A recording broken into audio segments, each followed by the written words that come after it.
Government అందరూ ఏమంటారు, మీరు డాక్టర్ చదివించాం, ఫ్రీ సీట్ పెట్టి గవర్నమెంట్ మీకు 30,00,000 ₹1,00,00,000 ఖర్చు పెట్టిందని అందరూ చెప్తూ ఉంటారు. అవును, అవును.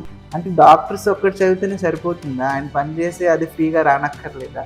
ఇప్పుడు చూస్తున్న అన్ని ఇన్వెస్ట్మెంట్స్, ఎన్ని బిల్డింగ్స్ ఉన్నాయి, ఎంతమంది గవర్నమెంట్‌లో ఎంతమంది డాక్టర్స్ పనిచేస్తున్నారు, అన్నిటికీ చార్జెస్ వేస్తున్నారు. మెషిన్‌కి చార్జెస్ వేస్తారు, బిల్డింగ్‌కి చార్జ్ వేస్తారు. అదేదో కన్జ్యూమర్స్ లాగే దీన్ని ట్రీట్ చేస్తారు. మరి బిజినెస్ లాగే ట్రీట్ చేస్తున్నారు. డాక్టర్స్ ఒక్కడే ఎందుకు ఫ్రీగా చేయాలో మరి? నిజంగా ఫ్రీ ఇవ్వాలంటే అన్నీ ఫ్రీ చేయండి. బిల్డింగ్స్ ఫ్రీగా ఇవ్వండి, ఎక్విప్మెంట్స్ ఫ్రీగా ఇవ్వండి, ప్లేస్ ఆఫ్ వర్క్ ఫ్రీగా ఇవ్వండి. అలాంటప్పుడు కరెక్ట్గా ఉంటుంది. పాతకాలంలో ఎలా ఉండేది, ఒక ఐఏఎస్ క్యాడర్ లాగా ఒక డాక్టర్ ఉండేవారు. అంటే వాళ్ళకు పెద్ద క్వార్టర్స్ ఉండి ఈక్వల్గా ఉండేది. ఇప్పుడు ఎలా ఉంది, ఇప్పుడు అసలు గవర్నమెంట్ సెక్టర్లో అసలు పిహెచ్సిసే వర్క్ చేయట్లేదు. పాతకాలంలో IAS is equal to doctor ఉండేది. మీరు ఎక్కడైనా చూడండి, ఏ ఊర్లో డాక్టర్స్కి ఈక్వల్. ఇప్పుడు ఏమైంది, అడ్మినిస్ట్రేటివ్స్ వాళ్ళు అప్పర్ హ్యాండ్ తీసుకున్నారు, పనిచేసే వాళ్ళేమో కింద ఉంటున్నారు.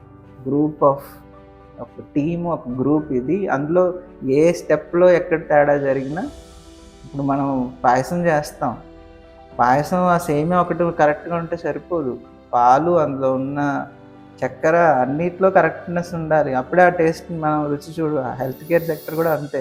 డాక్టర్ ఒక్కడే కనిపిస్తున్నాడు కదా సేమియా లాగా బాగున్నాడు అనుకుంటే, ఆ వెనకాల ఆ ఉప్పు చక్కెర కల్తీ, పాలు కల్తీ అన్నట్టు ఉంటుంది.